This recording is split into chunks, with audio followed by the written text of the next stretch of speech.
As you can see behind me, we have the 2024 GT drag car dubbed the Silver Bullet 2.0.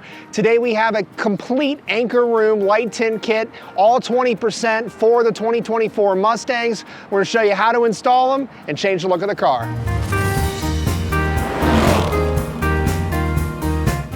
Here we have the full front and rear anchor room light tint kit fitting your 2024 Plus Mustang. Whether you have a fastback or a convertible, this kit is the kit for you.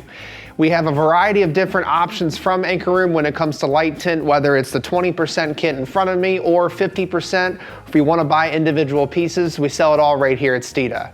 Aside from that, if you're looking to get that smoked out, murdered out look, as they say, on your 2024 Mustang, this is the best way to go. Anchor Room uses a very high quality vinyl, and my favorite part about them is that they have a goof-proof guarantee. What that means is if you mess up the vinyl during installation, whether it rips or tears or wrinkles when you're using the heat gun a little too close to it, point is let Anchor Room know and they will be happy to take care of you with the new set. If you've never installed vinyl before, it is a relatively easy process once you get the hang of it. Just make sure that you have a lot of patience as you work with this vinyl, because with the right amount of heat, along with soap and water, slip and tack, you'll be able to get this installed in your car relatively easily. In terms of what's included in this kit specifically, we have the headlights, the front and rear side markers, the third brake light for fastbacks, the rear reflectors for the valance, the reverse light, the convertible third brake light, turn signals in your mirrors if you have those, and of course the tail lights. Again, it's a relatively straightforward kit.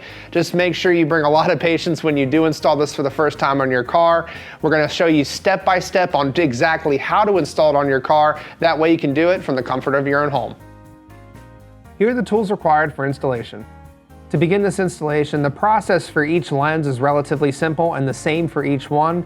We're going to start off with one of the easier pieces, the front side marker, and as we get to some of the more complex areas like the headlights or taillights, we'll dive in deeper. Once you have the area clean with soap and water, grab some rubbing alcohol and clean off the lens. Next, you're ready to grab your Anchor Room tint. The arrow points to the driver's side.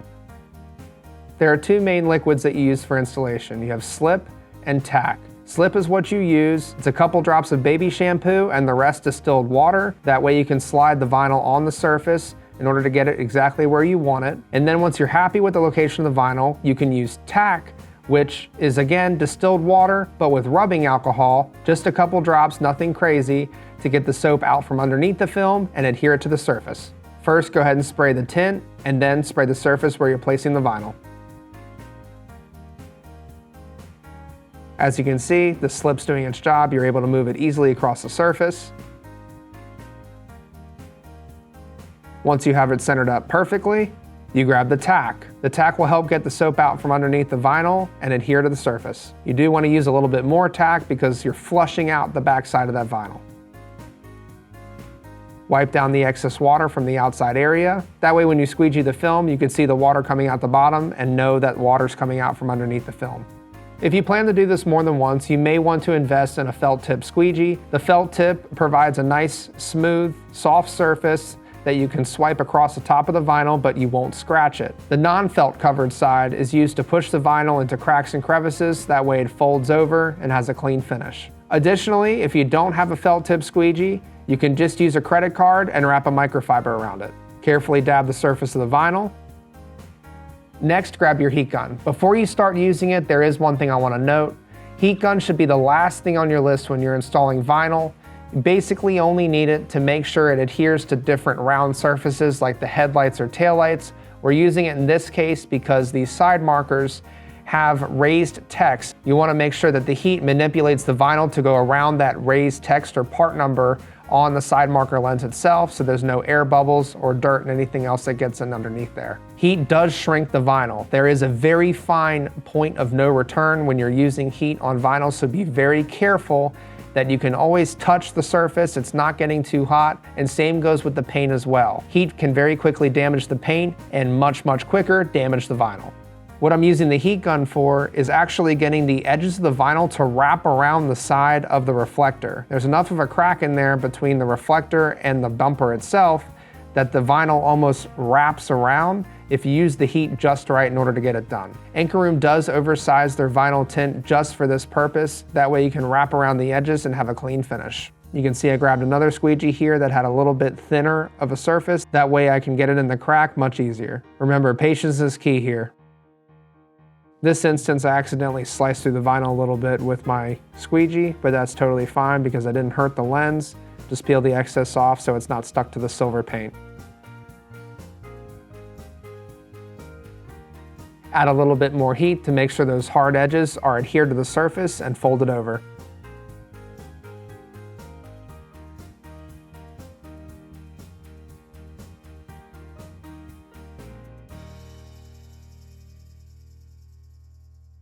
Next up, the process is the same for the headlight.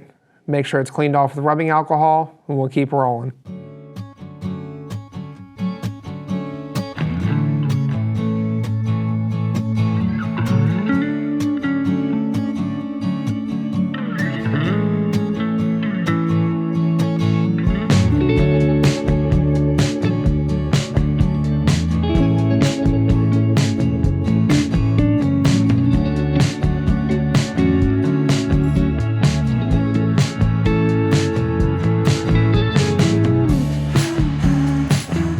Now, one thing to keep in mind is that the vinyl is flat and the headlight is curved. What this means is as you begin to lay the vinyl on the surface, you're going to get those whiskers coming out from either side, so you need to slowly work through and make sure you work those out and adhere the vinyl to the surface.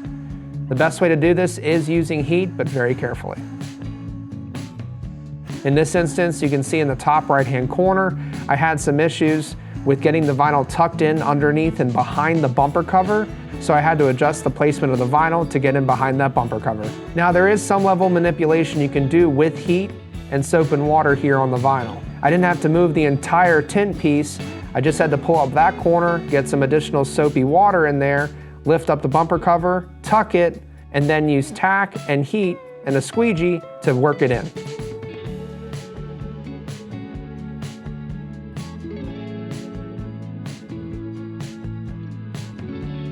And then slowly you can work your way around the other side. I had a similar issue with the other side. Again, I pulled it back. I didn't mess up what I had done already.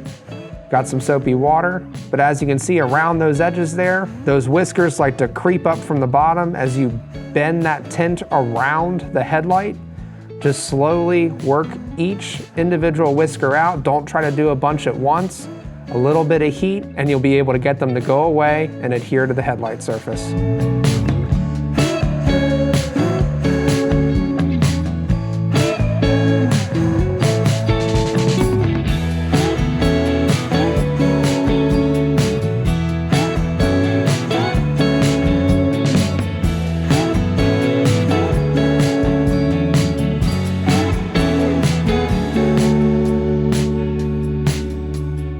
The rear reflector is a very similar process to the front reflector. It was only a little bit more difficult back here because we had already wrapped the back end of the silver bullet, so there was more vinyl stuffed in between the bumper cover and the reflector, but we made it work.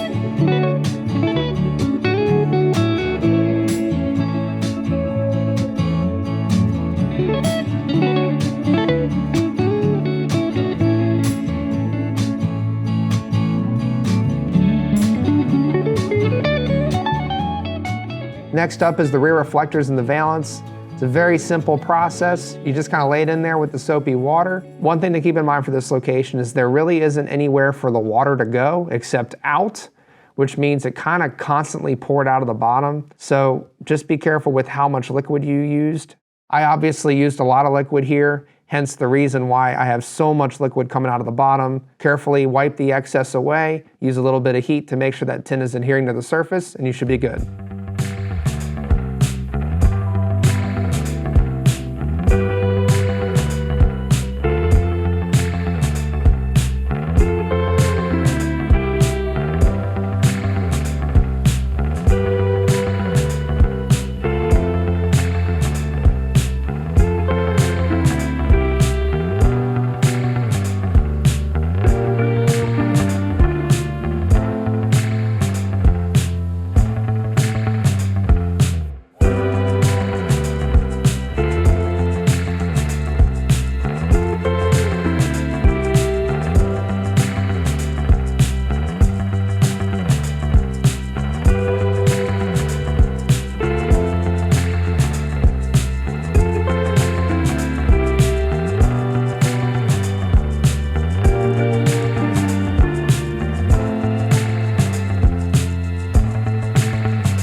In doing the reverse light, I had quite a bit of excess here, but what I decided to do was line up the top pretty much with the top of the reverse light and where the valence meets that reverse light, and I tucked in the majority of the excess in the bottom because there was a lot more of a crack there between the valence and the light itself.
And now for the fun part, the taillights. Ford did a great job with the design on the taillights in the S650 Mustang, but if you're adding light tint to your taillights, it does prove to be a little challenging given the very harsh angles here. Just take your time and you will be able to get them adhered.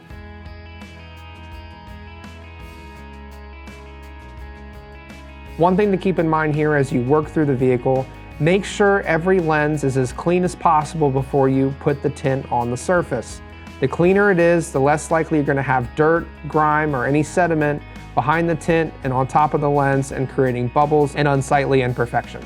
Here I was sighting the tint across the surface and it did not feel smooth, so I looked closely, saw some dirt, got it out, and reapplied some soap in order to make sure it was nice and clean. Start at the center, obviously that's the crease between the top and the bottom part of each taillight lens. Once you're happy with the placement, go ahead and grab your tack and spray them down.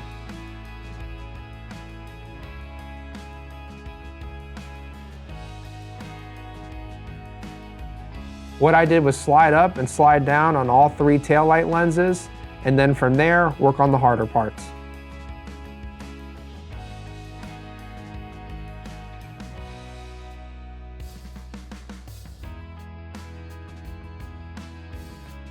Thankfully, everything is black, so it does blend together really well once it is folded down. But again, Anchor Room does leave quite a bit of excess here, so if you're bold enough to cut a knife against plastic, you can go ahead and cut the excess off, but we decided to leave it just because it really isn't that noticeable. The hardest part of the taillights, I'd have to say, is making sure the outside of that center part is folded down on either side. Again, vinyl is two-dimensional, it's flat, and these taillights are very three-dimensional.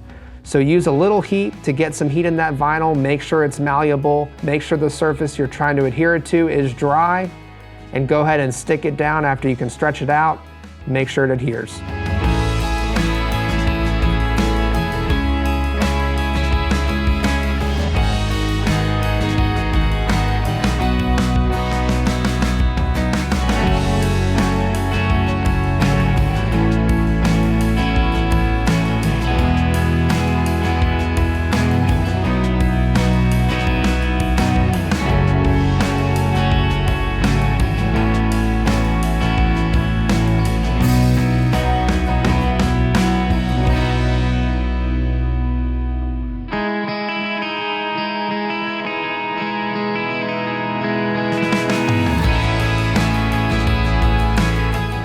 Now you're just perfecting what you've done already.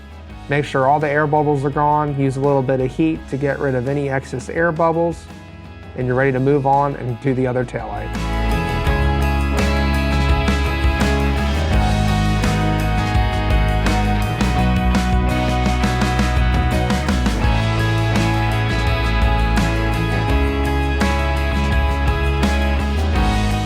Then, last but certainly not least, and extremely easy, is the third brake light. Make sure the surface is clean with alcohol, use the slip, slide it in,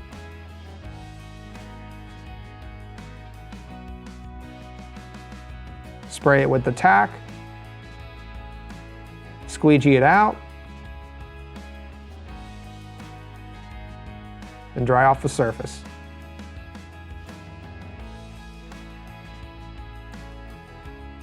And once you're finished, it never hurts to let the car sit inside overnight.